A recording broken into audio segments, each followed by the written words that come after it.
RTL Matin. On n'est pas forcément d'accord. 8h32, on n'est pas forcément d'accord aujourd'hui avec Éric Zemmour. Bonjour Éric. Bonjour. Tous les observateurs politiques ont noté que François Hollande avait lancé sa campagne présidentielle en fêtant les 80 ans de la victoire du Front populaire. Eh oui, c'est la tragédie française depuis 20 ans. Tragédie et comédie. Nos hôtes de l'Élysée ne s'épanouissent qu'en campagne électorale. Mauvais président, mais bon candidat. Chirac, Sarkozy, Hollande, tous si différents et pourtant tous pareils. L'odeur de la poudre les ressuscite, leur indécision chronique se mue en audace, leur peur du peuple se change en volonté de le séduire. Les élections présidentielles se suivent et se ressemblent.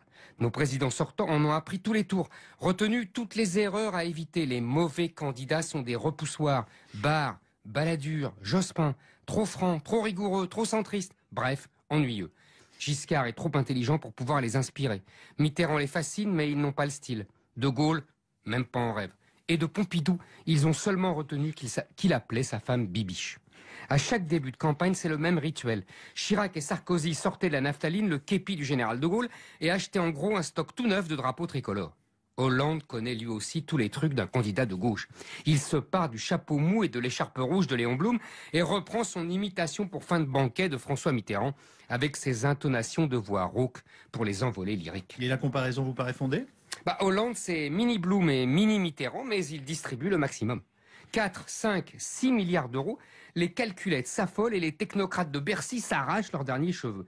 Profs, agriculteurs, jeunes, fonctionnaires, baisse d'impôts pour les plus modestes qui déjà ne payent pas l'impôt sur le revenu. Tout le monde aura son petit chèque, tout le monde aura son petit billet.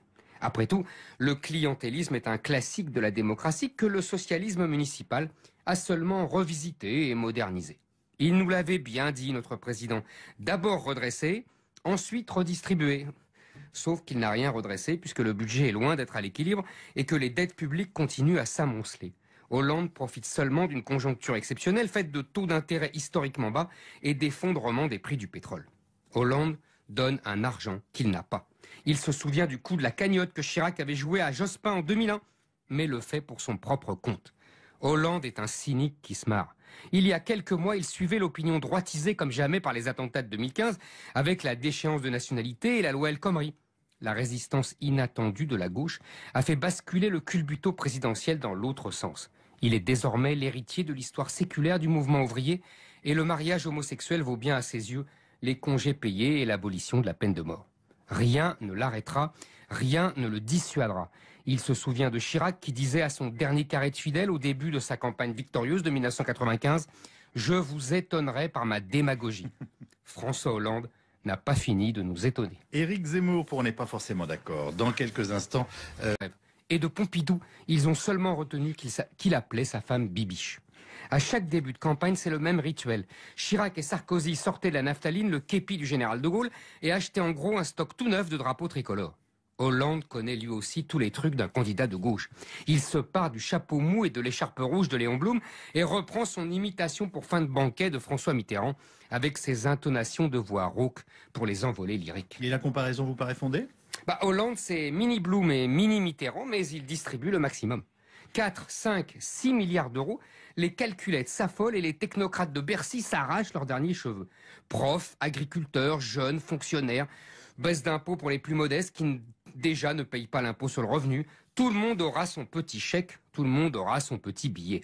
Après tout, le clientélisme est un classique de la démocratie que le socialisme municipal a seulement revisité et modernisé.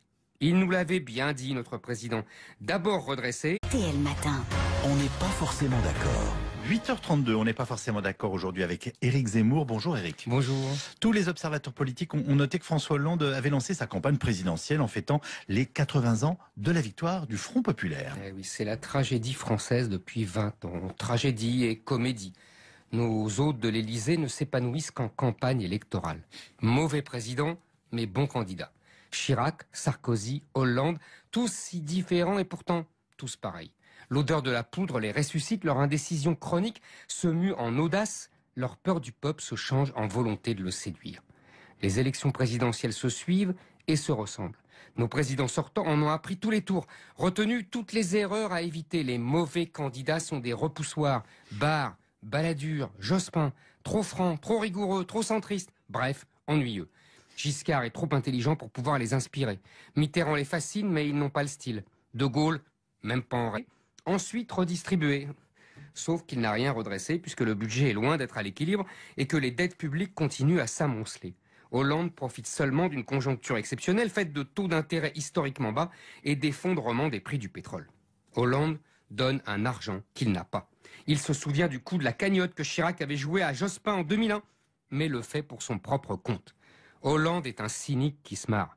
Il y a quelques mois, il suivait l'opinion droitisée comme jamais par les attentats de 2015, avec